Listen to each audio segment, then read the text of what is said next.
গভর্নমেন্টের আরো একটা জায়গায় কথা বলি। সরকারের কথা ছিল যে জাতিসংঘ তদন্ত কমিটি তারা তদন্ত করবে, তাদেরকে সহযোগিতা করবে, তথ্য দেবে। আমি ডেডলাইনের কথা বলছিলাম তো, সেখানে জাতিসংঘ তদন্ত হুম কমিটি হুম। 2 দফা ডেডলাইন দেয়।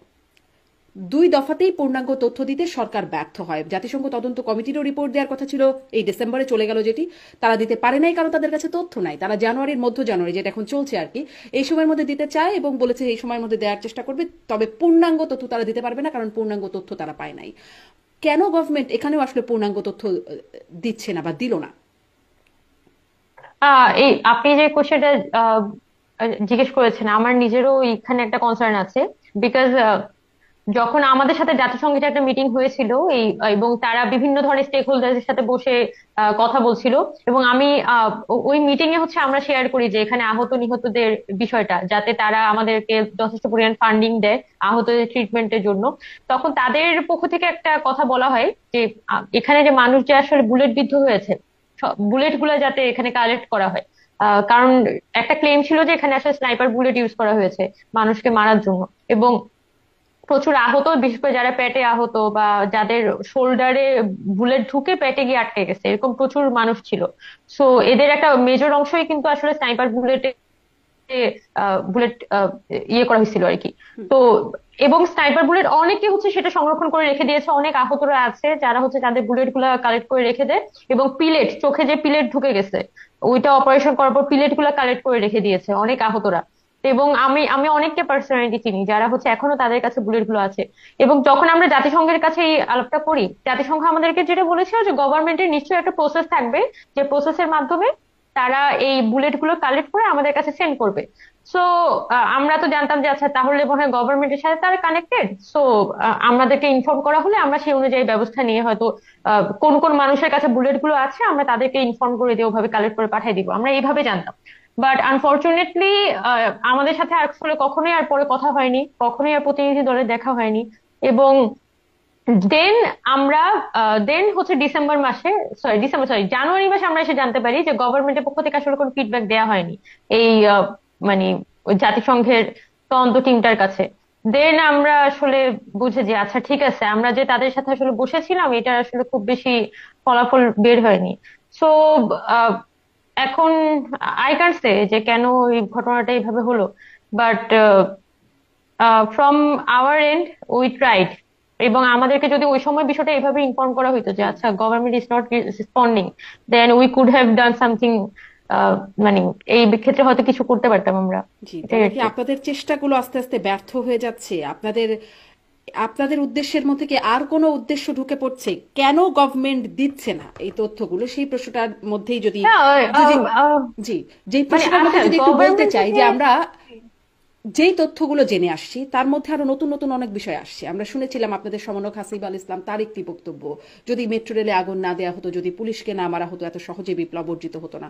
কদিন আগে সিরাজগঞ্জে বিএনপির একজন নেতা তিনি বললেন আম, যে 15 জন পুলিশ সেখানে মারা গেছেন, বিএনপি নেতা সাইদুর রহমান, সেই পুলিশদেরকে মারার ফলে আর কি পুলিশের, বাংলাদেশ পুলিশের মেরুদণ্ড ভেঙে গেছে। তিনি বলছেন যদি 15 জন পুলিশ নিহত না হতো তাহলে বাংলাদেশ পুলিশের মেরুদণ্ড ভাঙতো না। আমরা সিরাজগঞ্জে আন্দোলন করে বাংলাদেশ পুলিশের মেরুদণ্ড ভেঙে দিয়েছি, 24-এর আন্দোলনকে ত্বরান্বিত করেছি। মানে এই যে তথ্যগুলো, সেগুলো তো এই মামলায় বলতে চাই যে এই মামলায় সেই এলাকার আওয়ামী লীগের সাবেক মন্ত্রী তিনি আসামি হয়ে জেলখানায় আছেন। আম, আব্দুল লতিফ বিশ্বাস তিনি জেলখানায় আছেন এই মামলায়, 15 জন পুলিশ হত্যা মামলায়।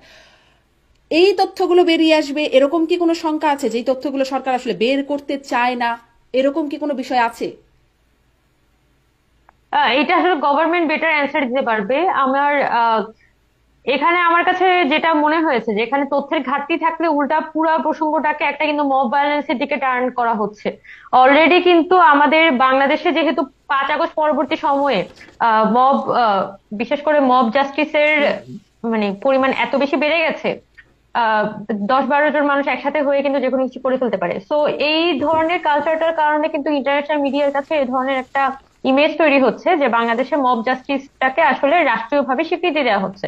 So in that case fifth, এই একই কারণে কিন্তু প্রোক্লেমেশনটা নিয়ে আমরা খুব বেশি কনসার্ন, যে আসলে প্রোক্লেমেশনটা না থাকলে তো এখানে পুরো বিষয়টাকে একটা মব ভায়োলেন্সের দিকে টার্ন আপ করা হবে, যে এত জনগণের সংগ্রামকে সারা পৃথিবী ব্যাপী কিন্তু যে স্টেট স্টেট সবসময় চায় মানুষকে অপ্রেস করতে, অপ্রেস করতে অ্যাজ এ কখনো হচ্ছে তার সিস্টেমটা যাতে থাকে, সিস্টেমটা যাতে টিকে থাকে, সেটার জন্য আসলে স্টেট সবসময় মানুষকে অপ্রেস করে ইন ইন মেনি ওয়েজ।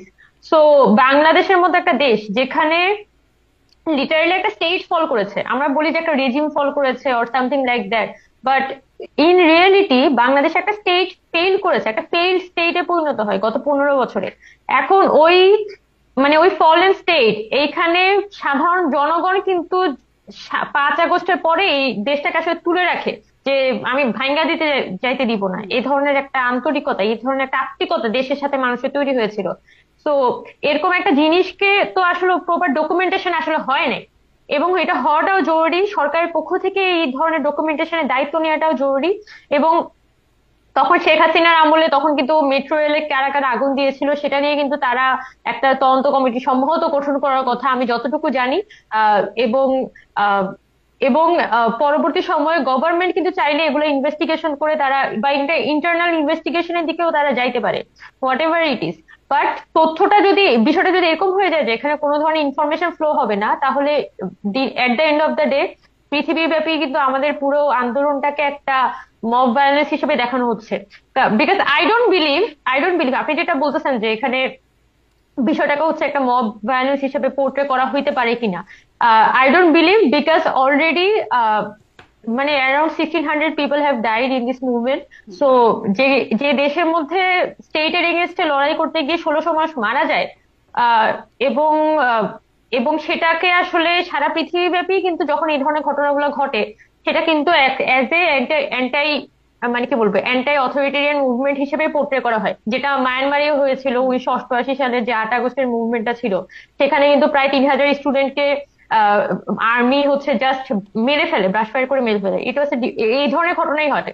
কিন্তু ওইটার পরে আর্মি ফল করে নাই, এবং পুরা মুভমেন্টটাকে কিন্তু 888 মুভমেন্ট হিসেবে সারা পৃথিবী ব্যাপী চিনে। তো আই ডোন্ট থিঙ্ক সো যে এখানে গভর্নমেন্ট ইনফরমেশন গ্যাপ রাখলে এখানে কোনোভাবে এটা মব ভায়োলেন্স হিসেবে পোর্ট্রেট হবে।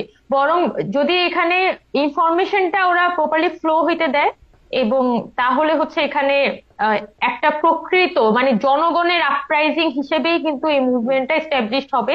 I firmly believe, because I have seen this, আমার জি। নিজের চোখে আমি দেখেছি জি, এটাই। কিন্তু আপনার মতো তো সবাই আসলে নিজ চোখে দেখে নাই, এই জন্যই এই হুম। প্রশ্নটা এখানে যে গভর্নমেন্ট ইনফরমেশন গ্যাপটা রাখছে কেন, এর পেছনে কি কোনো উদ্দেশ্য আছে, কেন দফায় দফায় ডেডলাইন মিস করছে, কিছু কি ঢাকবার উদ্দেশ্য, মানে আপনি যেভাবে দেখছেন গভর্নমেন্টের লেন্সটা ভিন্ন, কিছু কি ঢাকবার উদ্দেশ্য আছে কিনা, এই প্রশ্নগুলো তো উঠবেও মামা, আজ না হয় কাল এই প্রশ্নগুলো তো উঠবেই, এবং এখনো উঠছে এই প্রশ্নগুলো, যে এর মধ্যে অনেক ষড়যন্ত্র তত্ত্বও খুঁজছে, পরাজিত শক্তি যারা আছে তারা সহ অনেকেই আসলে এর মধ্যে ষড়যন্ত্র আছেও নিশ্চয়ই, কোথাও না কোথাও কোনো না কোনো ষড়যন্ত্রের জায়গা, সেখানে তো এই বিষয়গুলো মানে আপনারা তো প্রমাণ তুলে দিচ্ছেন। না, এটা পরবর্তী কিন্তু আমরা হাসিবুল ইসলামকে এটার জন্য শোকজ করেছিলাম যে আপনি হুট করে একটা স্টেটমেন্ট উইদাউট এনি, এবং সে যখন স্টেটমেন্টটা দিয়েছিল আমাদের সাথে তো কোনো ধরনের ডিসকাশন তার হয়নি, বা আমাদের মধ্যে এ ধরনের কোনো ডিসকাশন হয়নি যে মেট্রো রেলে আমরা যেচে গিয়ে আগুন দেওয়া হয়েছে। কিন্তু যখন সাকিব আল ইসলাম এই ধরনের কথা বলে যে এখানে মেট্রো রেলে হচ্ছে আগুন না দিলে এখানে দেশ স্বাধীন হইতো না, দেন এটা তো আসলে আওয়ামী লীগের যে ন্যারেটিভ হুম। সেটাকে আসলে নানান ভাবে সার্ভ করা হচ্ছে। এন্ড আমরা পরবর্তী সময় তাই কিন্তু এই কথাটার জন্য শোকজ করি, এবং সে একটা এক্সপ্লেনেটরি লেটারও কিন্তু আমাদেরকে দেয়।